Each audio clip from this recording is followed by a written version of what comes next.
మాట్లాడుకుందాం. ధూమ్ధామ్ ముచ్చట్లు షురు. నాకు ఒక డౌట్ అనుమానం వచ్చిందోల్లా, అసలు బ్రిడ్జిలు వంతెనలు ఎందుకు కడతారోల్లా? ఇదేం దిక్కుమాలిన డౌటు. జనాల కోసం బస్సులు కార్లు బండ్లు పోయేటెందుకు, చెరువులు నదులు దాటేదెందుకు అని అంటారా? కాదు కాదు, బీహార్ బ్రిడ్జిలను చూస్తే అసలు అట్లా అననే అనరోల్లా. ఏమంటారో ఎరికేనా? బ్రిడ్జిలు కట్టేది కూలిపోవడానికే తప్ప జనాల కోసం కానే కాదు అని అంటారు. అంత లావైతే అగ చూడండి మీరు. 1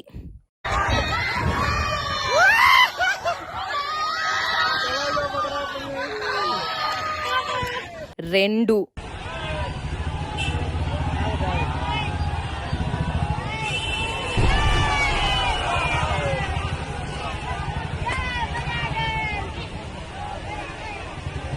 3 4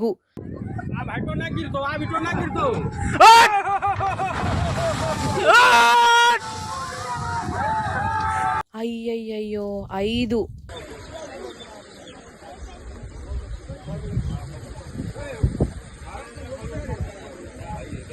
6 7 8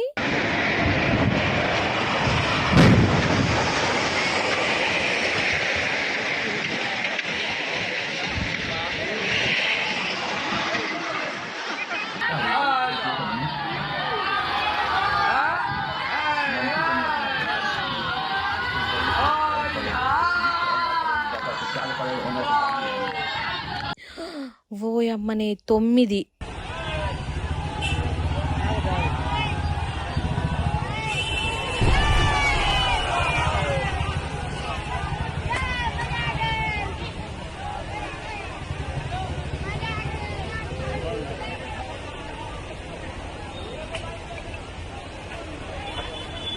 ఇగో ఇది లేటెస్ట్ది, ఇది 10ది.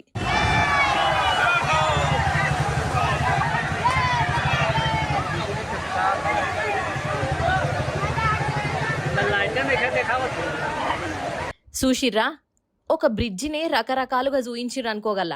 కాదు కాదు, వంతెనలు 10 వంతెనలు 16 రోజులల్లా పట్ట కూలిపోయినాయి.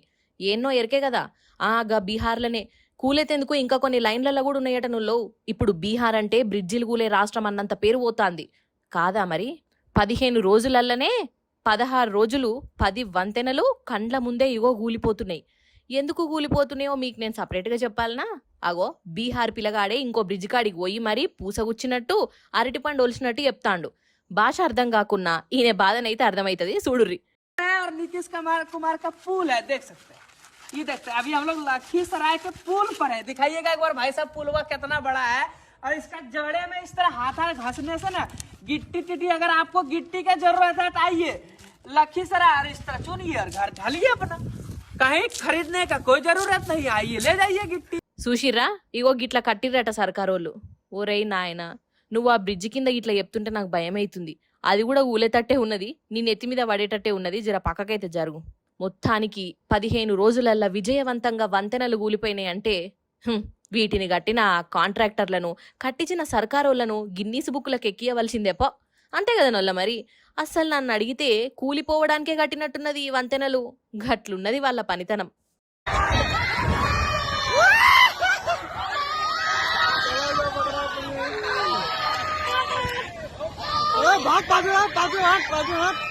నిజంగా మన రైతుల పరిస్థితి తలుచుకుంటుంటే నాకు కండ్ల పొంట నీళ్ళు వస్తున్నాయోల్లా.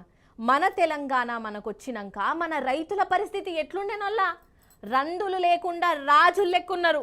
గుండె మీద చెయ్యి వేసుకొని కంటి నిండా నిద్రపోయేది. అవునా కాదా? నీళ్లు, రైతు బంధు, రైతు బీమా, ఎరువులు ఇట్లా అన్ని యాళ్ళకు అందేటి. కానీ ఇప్పుడు ఎట్లున్నదో మీరు కూడా కళ్ళారా చూస్తూనే ఉన్నారు.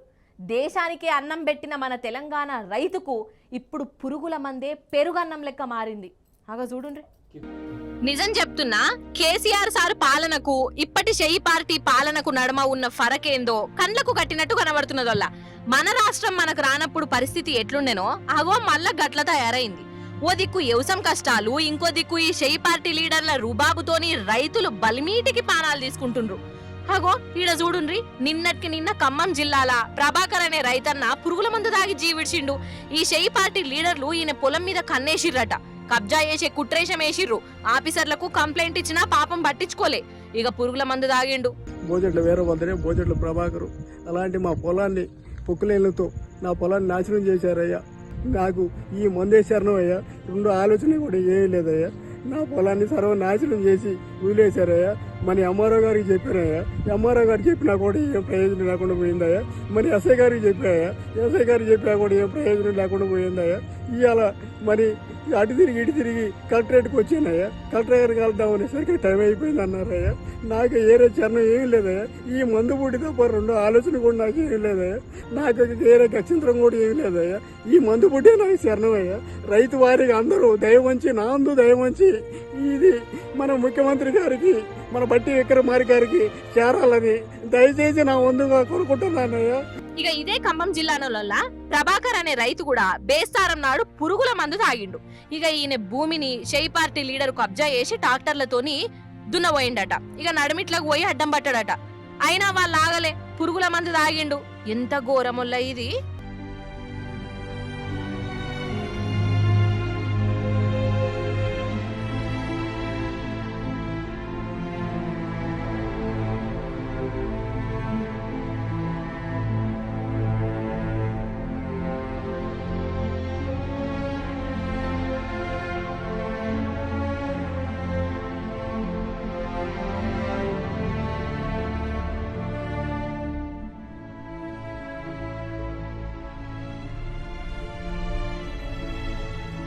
ఇటు ఉమ్మడి మహబూబ్ నగర్ జిల్లాలో కూడా రైతులను ఈ షై పార్టీ లీడర్లు హరిగోస పుట్టించుకుంటున్నారు. పరశురాములు అనే రైతు భూమిని కబ్జా చేసిరట. పెద్ద సార్లకు చెప్పినా పట్టించుకోలేదు. కలెక్టర్ ముందే పురుగుల మందు తాగిండు మొన్న.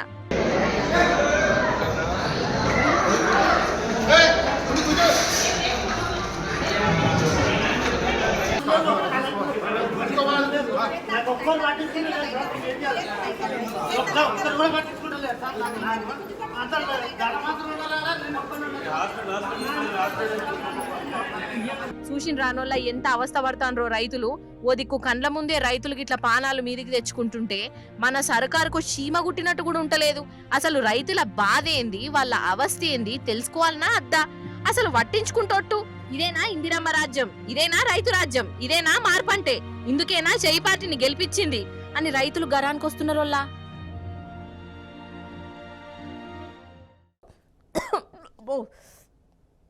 అమ్మో, దగ్గులేస్తున్నది ఏందోల్లా. కొంచెం సర్ది కూడా అయినట్టు అనిపిస్తున్నది నాకు. సరే, ఇక మా ఆర్ఎంపీ సమ్మయ్య డాక్టర్కు చెప్పి దగ్గుమందు తెప్పించుకోవాలి.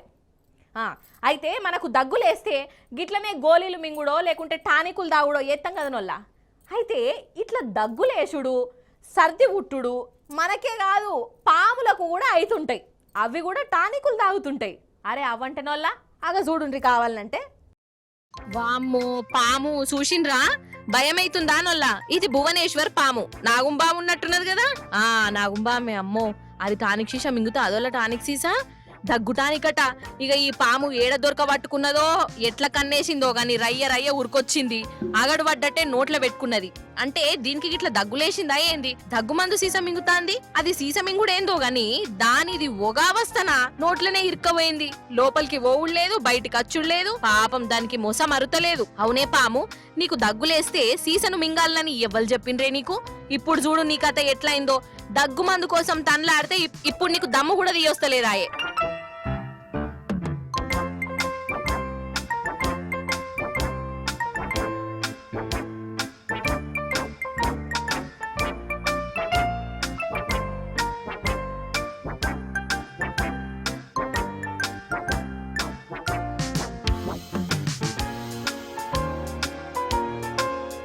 ఇక దీన్ని అటకేళ్ళున్నోళ్ళు చూసి సీసను బయటకు తీసి పామును కాపాడే ఉపాయం చేసిర్రు. కానీ ఎట్లయితే చెప్పు, దాని నోట్ల చెయ్యి పెట్టి తీద్దామంటే ఆ పాము కాటు పెడితే ఈసం ఎక్కుతుందాయే.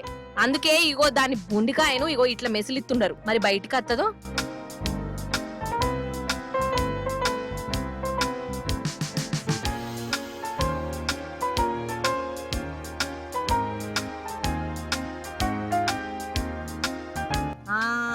అత్తుంది. అమ్మయ్యా, బతికింది పో. ఇక ఓవే పాము, ఇంకోసారి సీసలు గీసలు మింగకు. అగ చూడు, బతికిండ్రా దేవుడా అని అనుకుంటా ఎట్లా పోతుందో.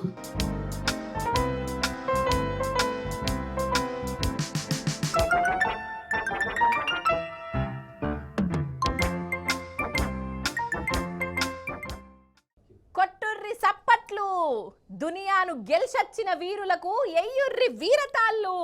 జయ హో ఇండియా క్రికెటర్లు. అర్థమైంది కదా ఇప్పుడు నేను చెప్పే ముచ్చటేందో. మన క్రికెటర్లు క్రికెట్ మస్తాడి ప్రపంచ కప్పుల గెలిచి ఆ కప్పును తీసుకొచ్చిరల్లా. మరి వాళ్ళు క్రికెట్ల ప్రపంచాన్నే గెలిచి మన దేశానికి వస్తున్నారంటే వాళ్ళను ఉత్తపచ్చిగా ఇడిచిపెడతామా? వాళ్ళకు స్వాగతాలు ఎట్లా చెప్పాలి, ఎట్లా సంబరపడాలి, ఏంది కథ కదా పాండ్రి. మరి మన క్రికెటర్లను జనాలు ఏ తీరులో ఆరుచుకున్నారో చూడాలి. మీకు 2 కళ్ళు జాలే అంటే జాలే వల్ల నేను చెప్తున్నా కదా గంతే. చూడురిగా మీరు ముచ్చట. ఇవో ఇటు బొంబాయిల అరేబియా సముద్రం, ఆ సముద్రాన్ని మించిన జన సముద్రం.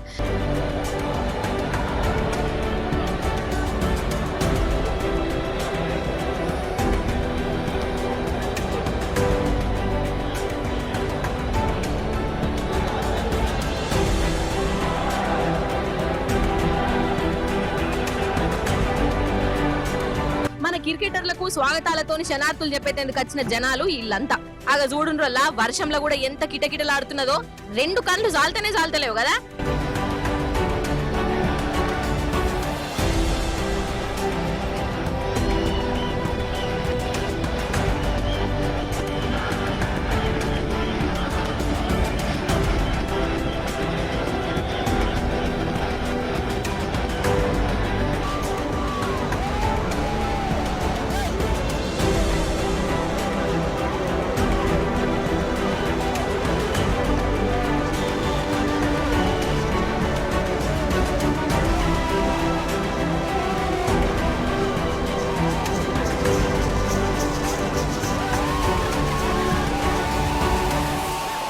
మన క్రికెటర్లు 2020లా కడమ దేశాలను ఓడగొట్టి కప్పు గెలిచిర్రు. ఇక ఇట్లా దేశం ఇజ్జత్తును దునియా మొత్తంలో పెంచినందుకు జనాలు తొవ్వ పొడుగుత జేజేలు చెప్పిర్రు.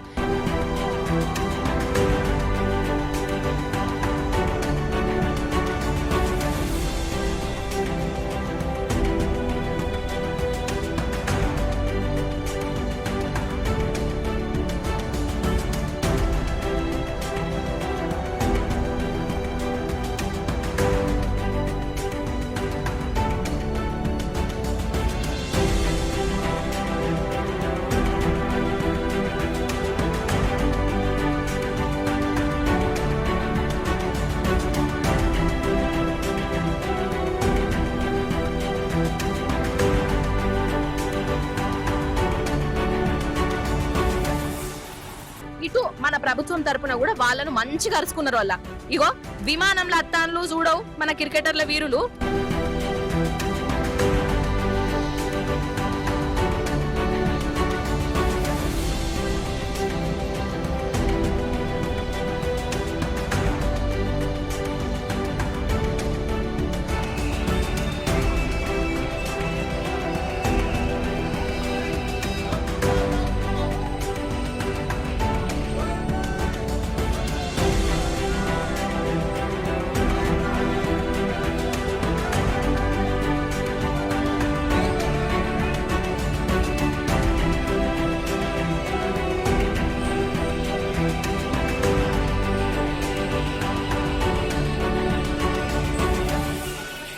అంతకు ముందు పొద్దుగాల నొల్ల ఢిల్లీలా మన మోదీ సార్ను కలిసిరు ఈ క్రికెటర్లు. అగో పెబ్బ రోహిత్ శర్మ, ఇగో వీళ్ళ పెద్దసారు రాహుల్ ద్రావిడ్, అగో కోహ్లీ చూడవు ఈయన పాండ్యనే కదా. షబాష్ పిల్లగా మొన్న మంచిగా క్యాచ్ పట్టిను. ఇగో ఇట్లా వీళ్ళందరితోని మన మోదీ సారు కూసోని నాస్టా వేసుకుంటా ముచ్చట పెట్టిండు.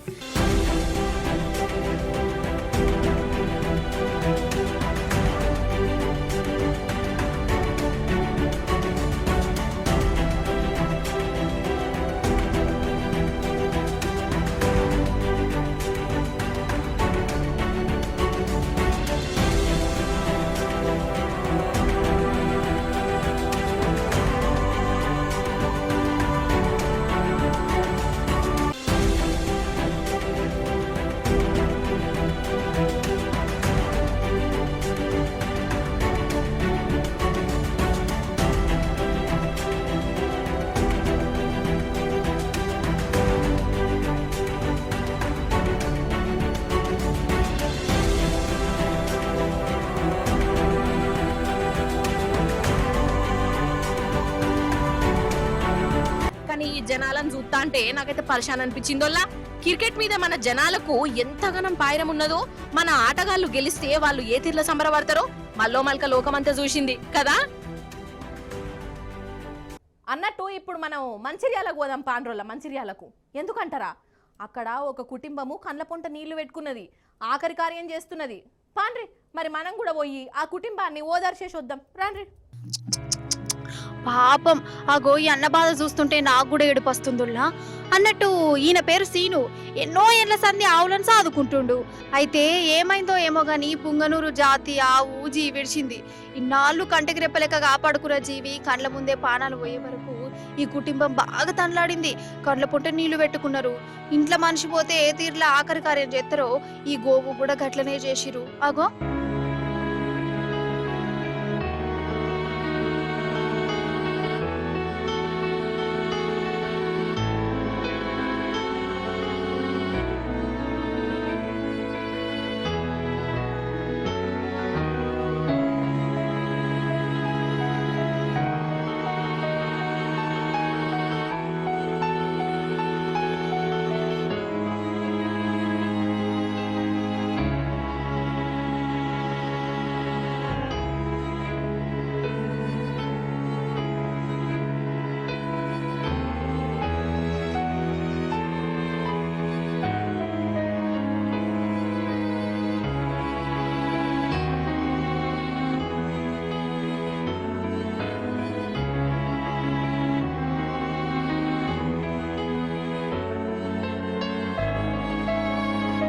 ఆఖరి తానం చేపించి నివాళిచ్చి ఆ ఆవు గొప్పతనం మంచితనం యాడ్ చేసుకుంటే ఇట్లా వీడుకోలు చెప్పిరు.